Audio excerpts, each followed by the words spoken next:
Вечір добрий. Інформаційний прайм-тайм на каналі АТР. В студії Оксана Денисова. Добрий вечір. І Осман Пашаєв. Обговорюємо першою темою. Обговорюємо рішення РНБО про блокаду окупованих територій, перекриття автомобільних та залізничних шляхів. Рішення було прийнято вчора. Маємо гостя в студії. Це Юрій Гремчак, заступник міністра з питань тимчасово окупованих територій. Добрий вечір, Юрію.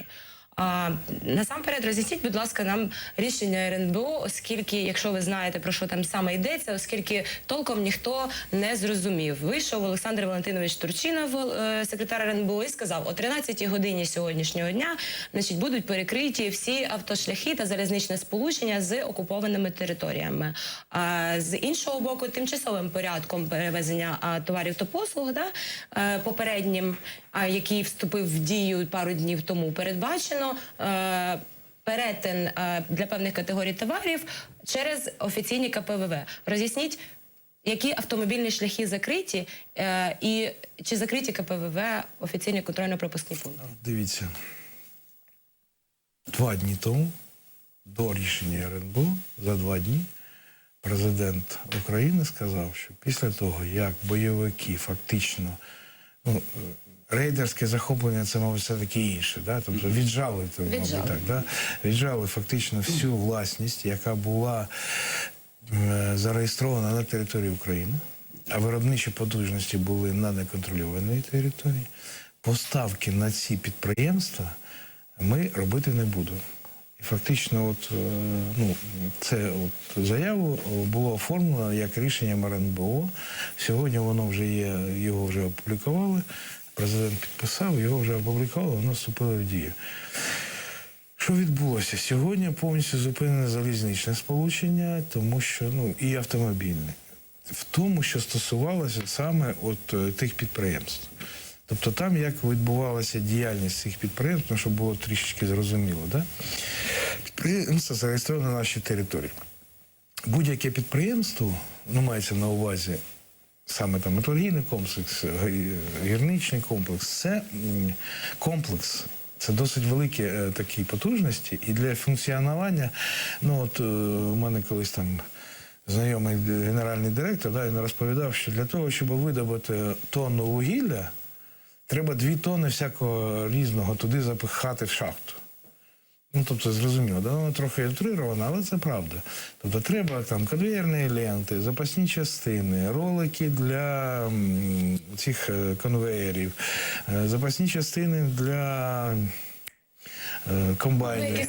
Наскільки я розумію, якщо залізниця, пасажирів тепер вже не перевозила. Пасажирів перевозила лише на виробничі потужності, називаємо, українських підприємств.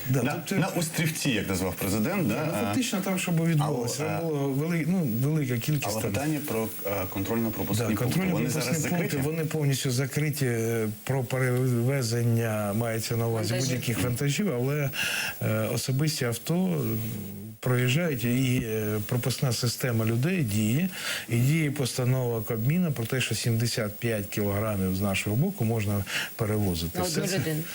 На одну фізичну особу, так сформулювали. Що стосується гуманітарної допомоги, рішення РНБО не стосується гуманітарної допомоги? Гуманітарна допомога, це мається на увазі Червоний Хрест і інші гуманітарні організації, вони будуть по погодженню, їм буде дозволено проходити. Там інша проблема, їх з того боку не завжди пускають. Але є така гуманітарна допомога, як гуманітарна допомога Ахметова, наприклад, коли були, пам'ятаєте, виявлені рації? Виявили рації, це, я прошу вибачення, можна, я в вашу машину можуть знайти що-небудь, да? Те, що там хтось спробував заробити, це, знаєте, це у нас досить така практика часто відбувається, але тут інша проблема. Фонд Ахметова теж на сьогоднішній день, тут знаєте, як відбувається, з 2 боків, да? З того боку вже все заборонено, і фонд Ахметова теж заборонений, і все, що у нього там було, конфісковано. А з цього боку? А з цього боку гуманітарку ми завжди пропускали. Фонд Ахметова дозволений. Прирівняний до Червоного Хреста, він теж може... От тільки останнім часом там була проблема, тому що вони не пропускають гуманітарні конвої з нашого боку. І тут можливо, що вони і не підуть. Ми то пропускаємо, але з того боку буває, що їх не пускають просто. Роз'ясніть, будь ласка, ще таке. Значить, перекрите все сполучення по лінії розмежування, Так. правильно? Де гарантія, що грузи, там, ми знаємо, що багато контрабандних грузів возилися по тих автошляхах, які мають зараз бути перекритими, да? Поза КПВВ.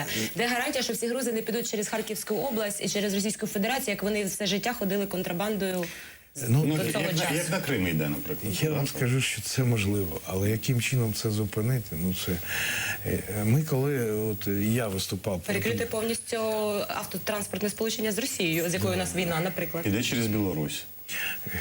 Через або третю. через Європу. Ну слухайте, ну це знаєте в чому справа? Ну можна боротися з цим, і мабуть треба боротися, але за великим рахунком, ну я прошу вибачення, там свого часу там була така програма, Юлія Тимошенко була автором «Контрабанда стоп».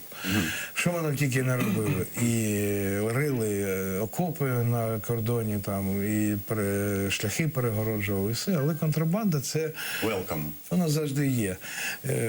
Нікуди ти від цього не подивишся, їх треба ловити, саджати, але треба розуміти, що... Тобто ідея зараз поки трошки налякати тих, хто віджав Ні, ви підприємства. повинні розуміти.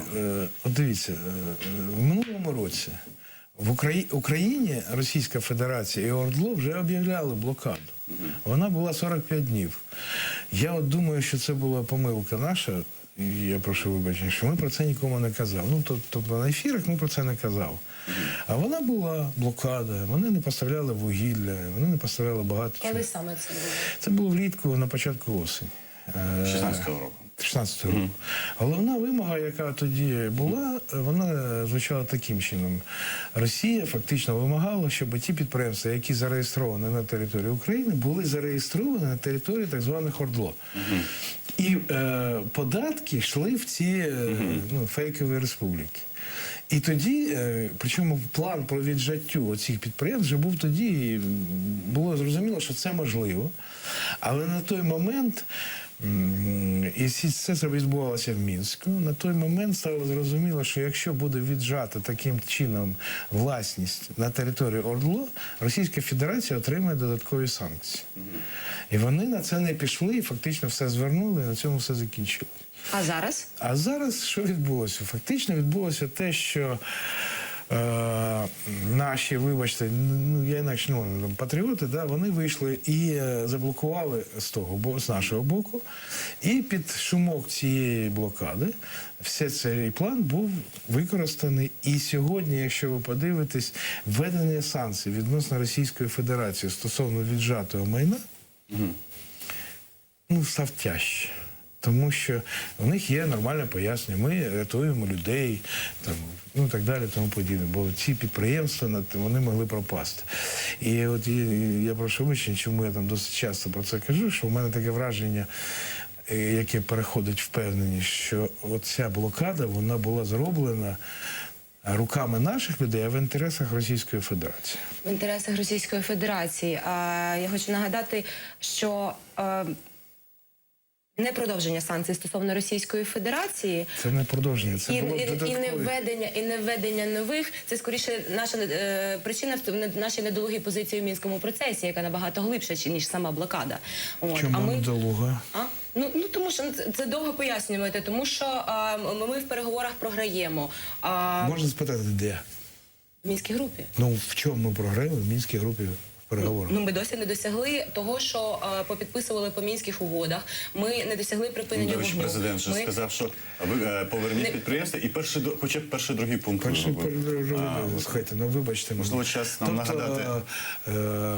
Я не вважаю, що ми програємо в Мінську. Ми навпаки виграли 2 роки, коли у нас, після того, як у нас, вибачте, там, по-моєму, в Дніпрі перший танк спробували завести, він запалав, і всі були щасливі, що там немає боєкомплекту в тому танку.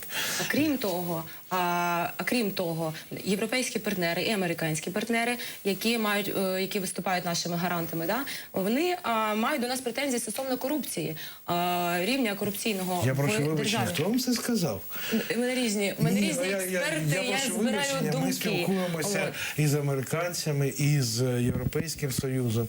Вони кажуть, що боротьба з корупцією – це важливо, але вони визнають рівень реформ, рівень відкритості, рівень багато чого іншого. Тобто сказати, ви знаєте, знову таки, вибачте мене, але от про це, те, що ви кажете, це я от останній тиждень там дивився, скажімо так, моніторив російські засоби масової інформації, я все це там чув. Я писала, від України втомилися.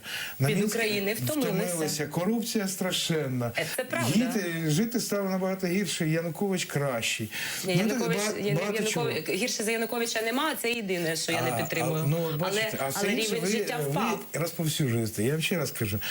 У нас була Мінська конференція, яка Російська Федерація готувалася до тріумфального перемоги, там, да, до тріумфального такі ходи, де санкції відміняються, американці стають і найліпшими друзями, Трамп наш, перезагрузка і все інше. В результаті виявилося, що президент України зустрівся з віце-президентом, повна підтримка, санкції продовжили, причому санкції продовжили, щоб було зрозуміло, на рівні послів. Тобто навіть не стали збиратися міністри закордонних справ на рівні послів. Це ж зрозуміло, що санкції не можна не подовжити. Тобто до чого я це веду? До того, що нам цього разу повезло, Юрій. Знаєте, я не певний, що нам повезло, тому що для того, щоб повезло, знаєте, треба багато працювати. Знаєте, як найкращий спіч, чи як експромт, це зарані вивчений спіч. Так і тут.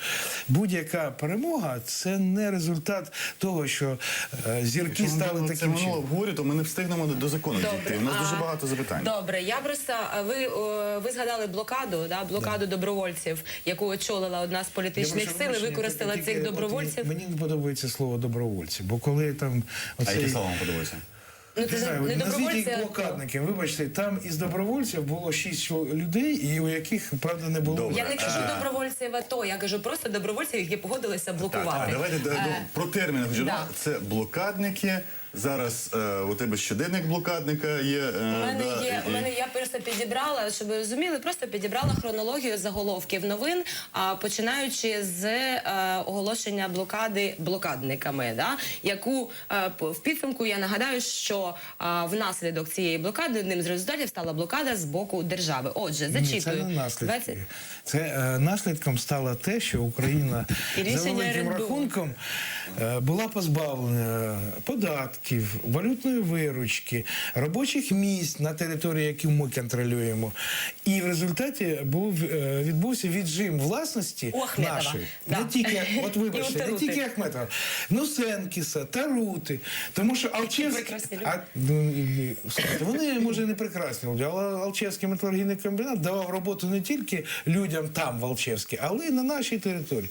Бо для того, щоб Алчевський комбінат працював, ми дивилися, 44% грузів офіційних, які йшли через лінію розмежування з нашого боку, це залізорудний концентрат. Тобто завтра його не будуть купувати на гоках. Ми повторюємо все, що вже всі почули, прочитали. Зачитую хронологію. 26 грудня 2016 року блокадники оголосили початок блокади непідконтрольних територій Донбасу. 27 лютого бойовики на Донбасі вимагають зняти блокаду до 1 березня. 2 березня бойовики захопили Донбас-арену і базу Шахтаря, належить Рінату Ахметову. Оголосили про блокаду. 13 березня бойовики ДНР захопили в Донецьку 2 готелі Ахметова. 15 березня ДТЕК і Метінвест Ахметова повністю втратили контроль над підприємствами Донбасу. 15 березня РНБО припиняє переміщення вантажів через лінію зіткнення. У Росії вважають, перекриття доріг в ОРДЛО суперечить Мінським угодам. І 15 березня ввечері президент Порошенко: Україна скасує заборону на пересування вантажів, якщо підприємства на окупованих територіях Донбасу будуть повернуті в українську власність. Якщо у нас готове відео синхрону президента інтерв'ю 3 каналам, просимо показати.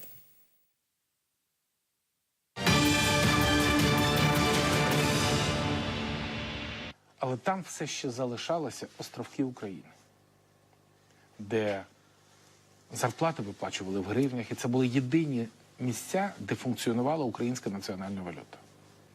До речі, результатом конфіскації цих підприємств є, до речі, куди війшли і готелі.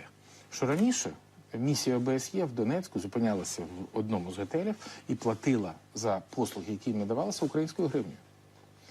3 дні тому їм заборонили платити українською гривнею і вимагають сплати виключно російськими рублями. Поверніть, будь ласка, підприємство українським власникам, незалежно від того, державна форма власності, бо і державну форму власності також захопили, приватної форми власності, і забезпечте перший і другий пункт Мінських угод, це означає припинення вогню і відведення важкої техніки і артилерії, і ми знімаємо обмежувальні заходи по переміщенню вантажів через лінію зіткнення. Я попросив кілька слів, щоб прокоментувати, але можна, дозволю я, щоб ми не будемо зараз відмотувати назад, але ви побачили, як це навіть лунало. Поверніть власність українським власникам, а потім як виправдані. Ну і державна там є власність. Знаєте, згадав, що якось воно виглядало, що... Є державна власність. Та ні, та що не Президент сперечається. сказав по-друге, так судячи з усього. Спочатку там власність Ахметова, а потім... Там все невірвалкою видно. Я це вже проходив. Я хочу інше сказати. Дай Бог пам'яті 11 січня, по-моєму, Україна подає в суд в Гаагі, де позивається до Російської Федерації з двох приводів. Перший – це фінансування тероризму. Другий привід – це расова дискримінація. Ну, фактично, це більше стосується Криму, там, хоча це назва така, але там, зрозуміло, це не расова дискримінація. За національну ознаку. За національну ознаку, релігійну і тому подібне. І через 2 тижні починається блокада. Не в грудні, а в січні. І головна теза перша, яка була озвучена в грудні, але яку вже ніхто не згадував в січні, це звільнення заложників.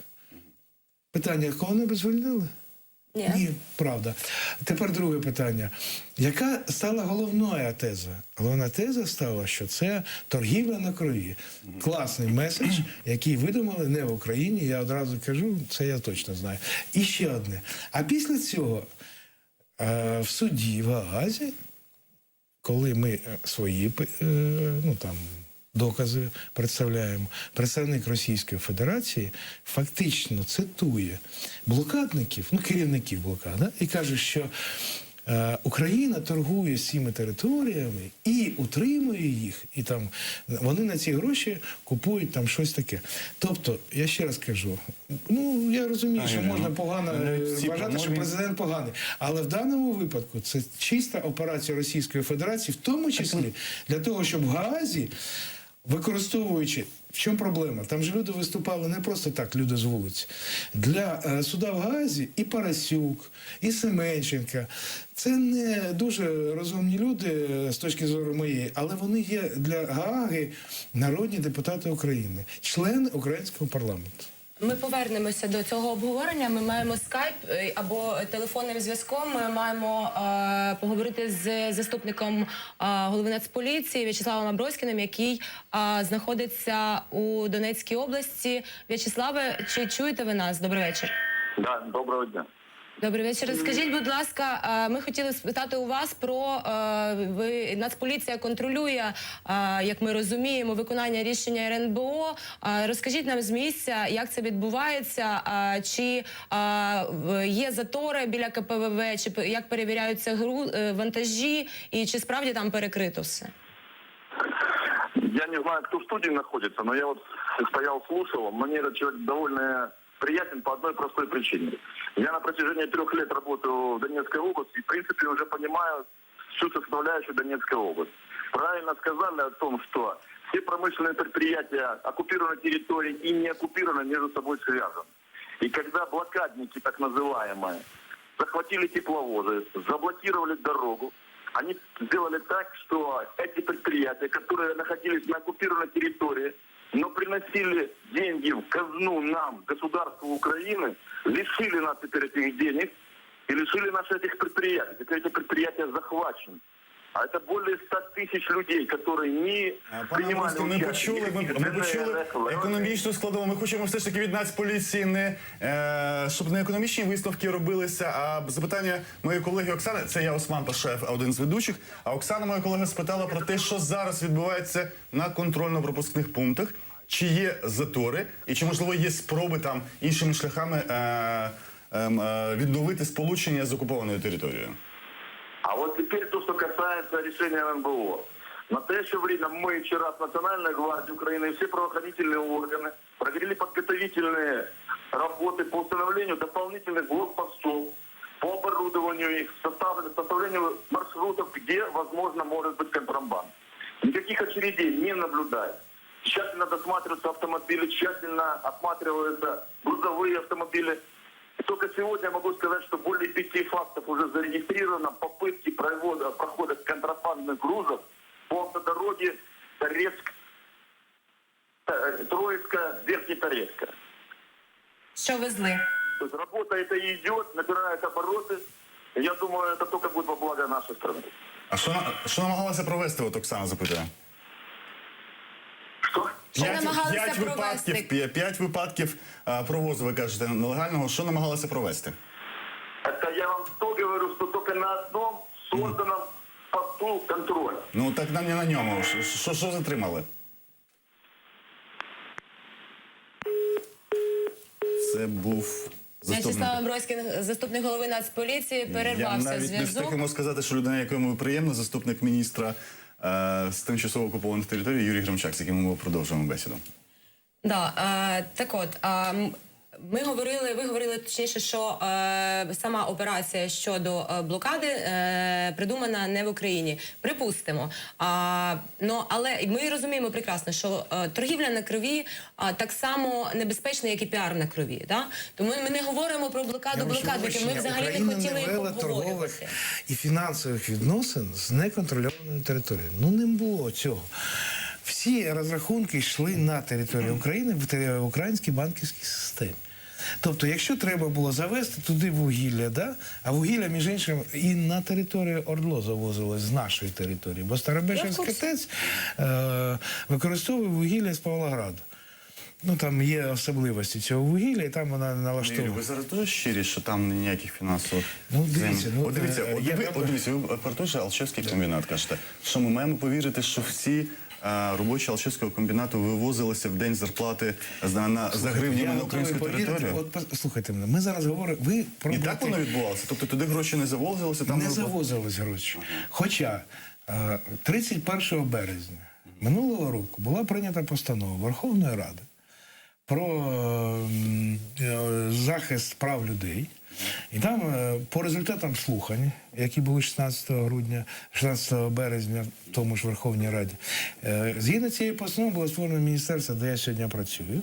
І там за цю постанову проголосували майже всі фракції парламенту, окрім «Опоблоку», більшість «Батьківщини», більшість «Самопомочі», в тому числі і ті люди, які сьогодні яростно критикують там і тому подібне, і блокаду устроюють. Так от, згідно цієї постанови, ДФС, наша Державна фіскальна служба, повинна була розробити порядок переміщення готівки через лінію розмежування.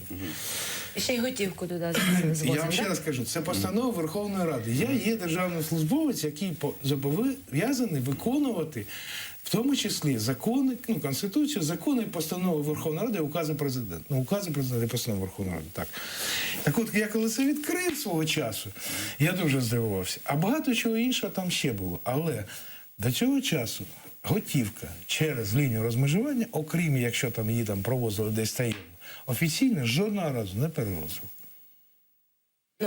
Люди, які працювали на Алчевському торгійному комбінаті, на Інаківському, отримали заробітну плату на електронні картки українських банків. Які вони не могли там в готівку перевести? Готівка можна було виїхати на нашу територію, але будь-який банкомат на будь-якій території світу, якщо він зв'язаний з нашою банковою системою. Наскільки мені відомо, частина виїжджала в Росію і там отримувала кошти. Це теж було. Частина отримувала кошти, виїжджаючи на нашу територію. Через посередників, які збирали картки. Ну, це по-різному бувало, але таке. Тобто це заробітна плата людей. Були інші системи. Ми про них знаємо, наскільки я знаю, там НБУ пробувало боротися через інтернет-бакінг. Тобто, якщо ти карткою за щось розраховуєшся, а тобі там віддавали гроші. Але ця банкова система була в Україні. Вона нікуди не виходила. Туди на рахунки, бо там немає взагалі банківської системи, нічого не поступало. Тому сказати, що Україна якимось чином щось фінансувала, єдине, що туди заходило, це банкові картки, на яких були нараховані гроші. Все. Це заробітна плата. Чи можливі там були порушення? Я думаю, що можливі. Але це не є фінансування тероризму. Навіть якщо от до цього робітника прийшли і забрали у нього, я не знаю, там 20-50% того, що він заробив, або все забрали, то це трохи інакше кваліфікується Кримінальним кодексом України. Це не фінансування. Переходимо до закону про статус окупованих територій. Є кілька редакцій. Уже бійка, значить, за розробку цього закону ведеться між кількома групами депутатів І у тим часом Верховній навіть Раді. в цьому інтерв'ю президент сказав, ми не все показали, що він проти закону про тимчасово окуповані території, і він хоче закон про Територіальну цілісність і інтеграцію цих територій. У нас за Конституцією Україна унітарна держава і цілісна. Назву можна вигадати будь-яку. Єдиний законопроект, який я роздрукував, він понад 40 сторінок, це от так званий законопроект «Сироїд», хоча тут понад 20 прізвищ, здається, авторів. Законопроект «Сироїд», а ці з люди літа дають- минулого року є на сайті Верховної Ради. Да? І ви теж проти цього законопроекту. Абсолютно. Чому? Ну, починаючи з того, що, знову ж таки, повертаюся до постанови від 31 березня. Бо у наших депутатів час від часу таке, знаєте, буває, не у всіх, але у деяких роздвоєння особистості. Тобто спочатку ми голосуємо за те, що постанова називалася про забезпечення прав людей на тимчасово окупованих територіях і тимчасово неконтрольованих територіях. І в цій постанові було повністю розписано різниця між окупованою територією Криму і тимчасово неконтрольованою територією Донецької і Луганських областей. А тут пропонується їх об'єднати. Тут фактично їх пропонується об'єднати. Навіть юридично це різні поняття. А ми не хочемо вважати ці райони Донбасу окупованими. Да ми можемо вважати їх. Ну і ви повинні розуміти, ми живемо в світі, де вже давно є глобальний світ. І коли от я почав працювати в міністерстві, я, в принципі, прийшов трохи з іншими завданнями, але довелося. І з цим виявилось, наприклад, для мене це була новина, що Женевська конвенція 49-го року про окуповані території – це не останній крик моди в правознавстві. Що є там 97-го року конвенція, 2007-го, там їх багато. Тобто ви хочете закон за останнім піском моди? Ні, це чому закон за останнім писком моди? Тому Ну, так, що так я за це цей розумію. закон Що, от- має юридичну практику, які ці закони. Наприклад, в Євросоюзі є закони про вирішення конфліктів. Законопроект «Сироїд», що вам не подобається? Там не подобається, починаючи з комісії по примиренню. Це в кінець. Я от поясню нашим глядачам, слухачам. Це такий складний законопроект. Там все. Від економічних відносин, що може їздити, що не може їздити, до так званої комісії порозуміння. Це вже така річ гуманітарного. Хто як співпрацював з окупаційним режимом, кому що за це буде, хто може їздити після деокупації, наприклад, в Крим, хто не може їздити. Отам такі Це речі. називається позасудова система покарання. Чим вона погана? Тому що вона позасудова. А судовою системою, звичайно, чи можна вирішити питання, які Слухайте, ну, є, накопичуються? ви знаєте, є в світі, от я кажу, да, є в світі розуміння, що будь-яка система покарання може бути тільки через суд. Судова система покарання. Створення комісії, невідомо з ких, невідомо, але надання їм повноважень судів, це не є, це вже є порушення Там, до сили речі, Там не йдеться про те, щоб засуджувати, Так, вони просто щоб можуть не оскаржувати. призначати на Вибачте, державні якщо є посади. покарання, то це вже не позасудова система. А будь-які обмеження стосовно особистих прав людини може накладати тільки суд. Ну ми або йдемо в Європу, або пішли в Росію, там все От просто. зараз я вас буду підловлювати тоді на цьому. Ви хочете сказати, що насамперед цей законопроект не сприйнятний через порушення прав людини. Ну, В тому от числі. ви згадали В першу перше. чергу, да. Але до чого ми прийшли в кримській блокаді? Робили блокаду, щоб припинити торгівлю, а в результаті отримали Кабмінівське рішення 1035, яке ускладнило насправді перетин цього кордону для звичайних громадян, про що організатори блокади тоді не думали. Вони не думали про те, що людина не зможе вивезти свої речі, якщо переселяється на Ви знаєте, материк. це Да? От? я якраз у мене своя точка зору, в тому числі і по кримській блокаді. І саме тому, що А яка у вас точка зору по кримській блокаді? ну, деякі речі треба робити своєчасно. Просто треба розуміти, що було, коли закінчився контракт з Кримом по поставці електроенергії. Чому всі події почалися за 1,5 місяці до закінчення контракту? До того все було нормально, а тут знову раз всі побігли підривати леп. А в результаті виявилося, що ми контракт зірвали з боку нашого. Ми не отримали там багато чого, що повинні були отримати. І та багато іншого. І Не тут- могли продовжити контракт. Ні, питання в тому, що В якому, продовжити контракт можна було... в якому було визнання Кримського федерального округу, Ну, так? я цього так, це такі чутки. Я так і не бачу цього контракту, який там було написано. Але я бачив інше. Що 23, по-моєму, грудня цей контракт закінчувався. І до 23 грудня Україна повинна була отримати декілька там, ну там, по-моєму, 500 000 ще тонн вугілля для проходу зими. А після того, як його підірвали, все це вугілля зупинилося. І нічого, Україна зиму пройшла. От ви так Пройшла, філігранно, тому що- ви так філігранно відійшли від порушення прав людини. Ні, так, яке- це питання в чому? Це наш уряд, в тому числі. Час від часу ведеться на такі речі, точно так же, як от, блокаду. Да? Все заборонить, всіх розстрілять, всі штаби повісити чиновників Прекрасна і ідея. народних депутатів. Класна ідея. Але чим закінчиться? А тут вдруг раз виявляється, що людям стало гірше. Тому що коли ти щось вимагаєш, то треба спочатку щось прочитати в цьому житті і зрозуміти, як це буде, які це буде мати наслідки. Так само, як і сьогодні це. І цей законопроект в тому числі. Найпростіший варіант. Відкрити 15 статтю цього законопроекту. 15 стаття цього законопроекту, ой, я на 22 перейшов, називається вона «Право на здійснення господарської діяльності на тимчасово окупованій території». Там заборона будь-яких постачань, не можна на 15, постачання будь-яких енергоресурсів. Постачання паливно-енергетичних ресурсів та здійснення централізованого водопостачання на тимчасово окуповану територію заборонено. Ну, це 15 стаття. Так, це третій пункт. Так, третій пункт. А тепер дивимося. Беремо Ордло. І виявляється, що вода в Донецьк постачається з нашої території. І за великим рахунком це треба зупинити. Ну, логічно? Логічно. Логічно. Але питання в іншому. Зупинимо водопостачання Донецька, зупиниться водопостачання Маріуполя. Тому що там А тому, що там, вибачте, коли будували інфраструктуру, ніхто не думав, де колись там через 50 років пройде лінія розмежування. з іншого боку, Юрію, а ніхто не подумав головою, як диверсифікувати ці джерела за 3 роки, поки знову йде ж таки, війна. давайте так. Ну, по-перше, не 3 роки. Чесно. 2. Ну, погодьтесь. А перший рік що було? А перший рік у нас от сьогодні 3 роки, як почалась фактично, ну от 28 лютого. Що прям 28 лютого, коли про Ордло ще ніхто не чув, ми вже повинні були починати будувати систему водопостачання Маріуполя? Розвідка знала з 2008 ладно, року я- про наміри це взагалі, просто, то ну, ми знаєте, не 3 будемо роки, вже, Бог з ним. В 2014 році у нас страшенний дефіцит бюджету, повна відсутність коштів. 15 років. Майже те саме. Ми почали зростати в 16-му році. От в 16-му році, я вам чесно скажу, я займався системою водопостачання міста Маріуполь. Виявилось наступне. Перше, це приморське місто.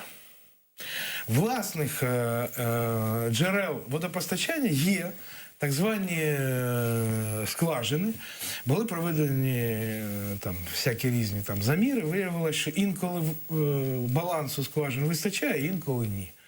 Тобто це непевний Порушення система прав людини водопостачання. з водою неможливо, бо заходить з українською через окуповану, знову виходить на Почекайте, от що українську. було сказано? Ви 3 роки нічого не робили. Я розповідаю, що я робив. Ідемо далі.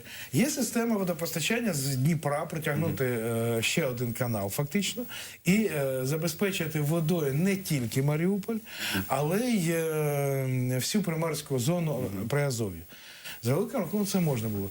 А вартість попередня ми розраховували з каналом «Вода Донбасу». Це десь 600-800 мільйонів доларів в залежності від, ну, як воно буде прокладено. Тобто Пане це... Юрію, от я зараз погоджуся. Не права Оксана, що 3 роки, 2 роки щось робили, зробити напряму, щоб не йти через окуповану територію, дорого. Порушуємо права людини по Криму, по постанові 1035, бо треба організаторам блокади думати, що вимагаєш. Не подумали, так зробили. Добре, останнє спробую вас спіймати. Пам'ятаєте кінець 2014 року, коли Ордло було вже тоді, да? Да, було. Вже Ордло було, можна було щось готувати. По Криму ухвалюється рішення Укрзалізницею про заборону Укрзалізниці здійснювати в Крим, відправляти свої потяги. Да? Як пояснюється?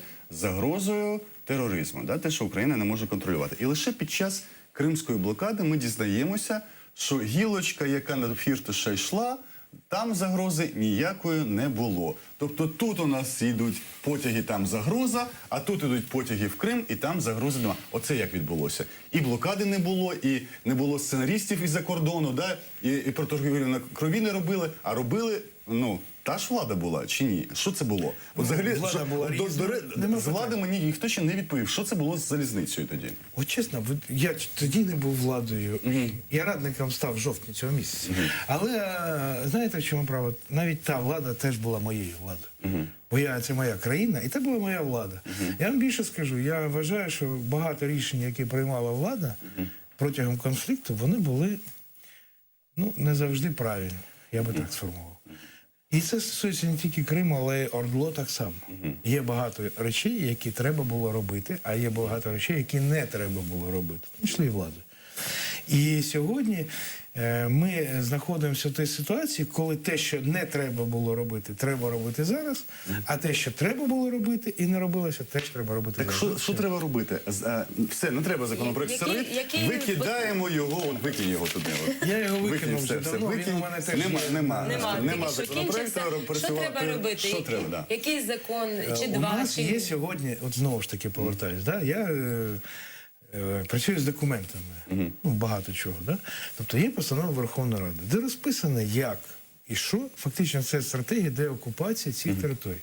Ми її побачимо? Да вона є, опублікована. Да. Коли я Ми кажу, бачили, гляньте постанову, всі роблять широкі очі. Я б знав, що будемо розмовляти, я б вам привіз, чесне слово. Дуже цікава постанова. Да, і для мене, який, начебто такий демократичний, як це, новаторський. Але як подробиць немає, як в законі, Але як да? я читаю там, навіть я розумію, що я ретроград і консерватор з багатьох причин. І причому це проголосовано Верховною Радою. Всі проголосували. І там є ця стратегія. Це, за великим рахунком, ця стратегія називається стратегія побудови миру. І сьогодні ми в міністерстві спробуємо це зробити. Тому що ми сьогодні ще, окрім всього іншого, спілкуємося з нашими колегами з різних країн. От останні були контакти досить серйозні з Хорватією. Бо там є нюанси, які дуже схожі з нами. От я під час однієї програми розповідав, там мене знайомий, там командир був бригади, по-моєму, хорватської армії. Так от він розповідав, що от в Сербській країні, да, от ми тут воюємо, а отут стоїть водонапорна башня. Так от біля водонапорної башні ми не воюємо. Ані серби не воюють, а ми не воюємо. Я говорю, Так у нас так само було. це було 6 років тому, я був там. Я у нього питаю, слушай, а як це? Війна ж, всі там, всіх побивати. Це у нас так думають. Я ж так, я ж У нас нічим теж не... на стратегічні об'єкти не А тому що прилітає. там виявилося, що ця водонапорна башня дає воду як на сербську сторону, так і на хорватську на той момент. І вони от домовились, я не знаю, там, або просто... Зберегти острівці. Да, оце острівці. Це перше. Друге, там є западна і східна Славонія, де, на відміну від сербської країни, її повертали дипломатичним шляхом. Без війни. 2 хвилини до кінця, от хочемо побачити. Абхазію я зустрічався з грузинами. От недавно була делегація у нас, я з ними спілкувався. Причому спілкувався, я був радником, був радник начальника Генерального штабу і радник начальника Національної гвардії. Так от виявилося, що коли вони відрізали Абхазію, вони сьогодні визнають, що це була дурниця. Вони її тепер не можуть повернути, тому що там 2 покоління за ці 25 років виросли, яке сприймає Грузію як іщадя аду. Від того, що ці території не відрізані, нас там по-іншому не сприймають наші в Донецьку, Луганську. Ви вважаєте, що всі люди, які там живуть, нас приймають однаково? Це Не всі, неправда. більшість. Я з ними спілкуюся, я звідти. Я майже, не кожного дня, але майже кожного дня з ними спілкуюся. Там різні Законопроект люди. Мустафи Наєма, який ми так і не побачили, про нього він багато писав, а потім так і нічого не... Він вам презентував, здається, загалом... Він не презентував, просто на одній програмі А в він нього навпаки не відрізати, да? В нього і постачати. води, Отут електроенергії. заборонити, там постачати, але ви проти і того, і цього. Є нюанси, тому що Крим – це все-таки окупована територія. Так. Тобто це класична окупація. Тут є трохи інша ситуація. Хоча я би, наприклад, що зробив би, і я вважаю, що це можливо було, і ми пробували до цього привести, тепер, скоріш за все, цього не станеться найближчим часом, це те, що пустити міську там, електричку, я не знаю, там, від Горловки, наприклад, там, до Бахмута, да? Для того, щоб оці черги на КПВ, вони не були, щоб людям було трохи легше, бо ми вважаємо, що коли в місяць лінією розмежування перетікає десь біля 700 тисяч людей, це 25 тисяч щоденно, ну плюс-мінус, да? Це величезна кількість людей, які їдуть к нам, в тому числі, і повертаються назад. І ці люди, вони повинні бути нашими агентами на тій території. Вони повинні А з Кримом так не треба? З Кримом І з Кримом електричку, там, сьогодні... з Чонгару до Джанкова, Да, от, наприклад. можливо, і це треба. Для того, щоб оцей проміжок, вибачте, люди не йшли з баулами, все розуміємо. Я розумію, що я не можу сьогодні поїхати в Донецьк. Бо я там не був вже 3 роки, да? І, ні, трохи менше, ніж У вас там що-небудь теж віджалені? Ні, в мене там нічого не не в мене. У мене там, вибачте, порушував закон свого часу. Там були на людях записане підприємство, з якого я отримував якісь там гроші. Я був опозиціонером, мене весь час там пробували піймати на чомусь, жодного разу не змогли. Ну, тепер немає про що там розмовляти, його нема. Бо оці, вибачте, бабізяни, різниця між кофіваркою і спектографом, вони не розуміють. Ну, люди туповаті. І грохнули всі ці Знищили. спектографи, які... Так, ми зараз величезні сьогодні кошти. почули, завершуючи, що ви за те, щоб принаймні Я за те, відновити щоб людей, сполучення. які знаходяться на окупованій території. Між іншим, зараз ми презентували, і найближчим часом буде і вже з громадським йшло обговорення, план заходів, який був по ОРДЛО, такі, ну, в тій же ідеологічній гемі план заходів стосовно окупованого Криму. І там теж пропонуються ті самі адміністративні центри, щоб люди могли отримати паспорти, ну, там, підлітки, зареєструвати шлюб, ну, таке інше. Тому ми хочемо повернути спочатку людей. Територія повернеться потім. Можливо, Юрій Гримчак, заступник міністра з Міністерства з тимчасово окупованих територій. За 5 хвилин ми повернемося до нашої студії і будемо говорити про сьогоднішній скандал у спробі взяти через так звану групу аудиторів під контроль Національну агенцію з запобігання Національне антикорупційне Антикорупційне бюро бюро, да. і призначити аудитора НАБУ. А говорити ми будемо з Олександрою Устіновою, яка є експертом Центру протидії корупції.